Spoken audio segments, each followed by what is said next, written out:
ఇన్ఛార్జ్ల మార్పులతో వైసీపీలో అసంతృప్తులు భగ్గుమంటున్నారు. విజయవాడ సెంట్రల్ నుంచి మల్లాది విష్ణుకు సీటు లేదని తేల్చడంతో ఆయన అసంతృప్తితో రాత్రి నుంచి అజ్ఞాతంలోకి వెళ్లిపోయారు. ఆయన అనుచర వర్గం మూకుమ్మడి రాజీనామాలకు సిద్ధమైంది.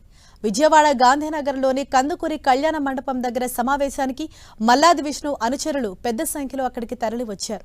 విజయవాడ మున్సిపల్ కార్పొరేషన్ కార్పొరేటర్ పదవికి, పార్టీ సభ్యత్వానికి రాజీనామా చేయడానికి అనుచరులు సిద్ధమయ్యారు. అటు విజయవాడ పశ్చిమ నియోజకవర్గంలోనూ అసమ్మతి భగ్గుమంది. వెల్లంపల్లి శ్రీనివాస్ వర్గం నిరసన కార్యక్రమాలు చేపట్టడానికి సిద్ధమైంది.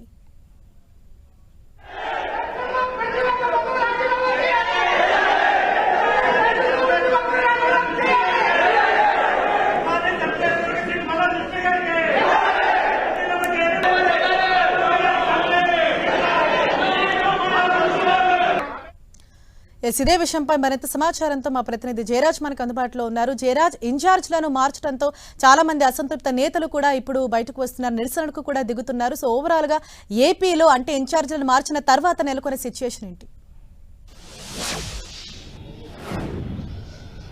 హరీష, రెండో విడత ఇన్ఛార్జీల మార్పు ప్రకటన వెలువడిన తర్వాత అన్ని ప్రాంతాల్లో కూడా ఈ నిరసన కార్యక్రమాలు జరుగుతామని, ముఖ్యంగా విజయవాడ సెంట్రల్ నియోజకవర్గంలో ఇప్పటి వరకు కూడా చాలా ఉదయం నుంచి కూడా మల్లాది విష్ణుకి వచ్చే ఎన్నికల్లో సీటు లేదని తేల్చి చెప్పినటువంటి నేపథ్యం. అక్కడ విజయవాడ పశ్చిమ నియోజకవర్గంలో ఉన్నటువంటి ఎమ్మెల్యే వెల్లంపల్లి శ్రీనివాస్ని విజయవాడ సెంట్రల్ నియోజకవర్గానికి ఇన్ఛార్జిగా బాధ్యతలు ఇస్తున్నట్టుగా నిన్న చేసిన ప్రకటన తర్వాత ఇరువురు నేతలు కూడా తీవ్రమైన అసంతృప్తితో ఉన్నారు.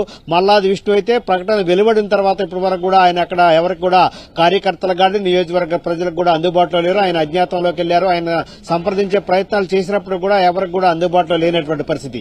ఆయన అనుచరులు విజయవాడ మున్సిపల్ కార్పొరేషన్ లో ఉన్నటువంటి దాదాపు 16 మంది కార్పొరేటర్లు, మిగతా నియోజకవర్గంలో ఉన్నటువంటి ప్రజలందరూ కూడా విజయవాడ గాంధీనగర్ లో ఉన్నటువంటి కందుకూరు కళ్యాణ మండపం దగ్గరకు వచ్చారు పెద్ద ఎత్తున. ఇప్పటి వరకు కూడా నిరసన కార్యక్రమాలు జరుగుతామని, ముఖ్యమంత్రి తీసుకున్న నిర్ణయాన్ని వెనక్కి తీసుకోవాలి, వచ్చే ఎన్నికల్లో మల్లాది విష్ణుకి సీటు కేటాయించాలనేటటువంటి నినాదాలతో హోరెత్తుతా ఉంది.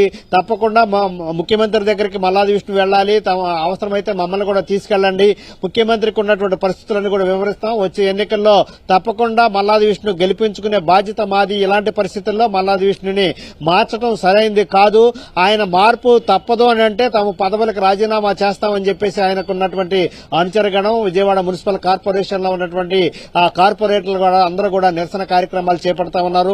ఇదే విషయాన్ని పూర్తి స్థాయిలో మల్లాది విష్ణు అందుబాటులోకి వచ్చిన తర్వాత ఆయనతో సంప్రదించి అటు పార్టీ సభ్యత్వానికి, ఇటు మున్సిపల్ కార్పొరేషన్ పదవికి కూడా పూర్తిగా రాజీనామా చేస్తామని చెప్పేసి ఇప్పటి వరకు కూడా ఆయన అనుచరగణం అదేవిధంగా కార్పొరేటర్లు కూడా ప్రకటించిన పరిస్థితి.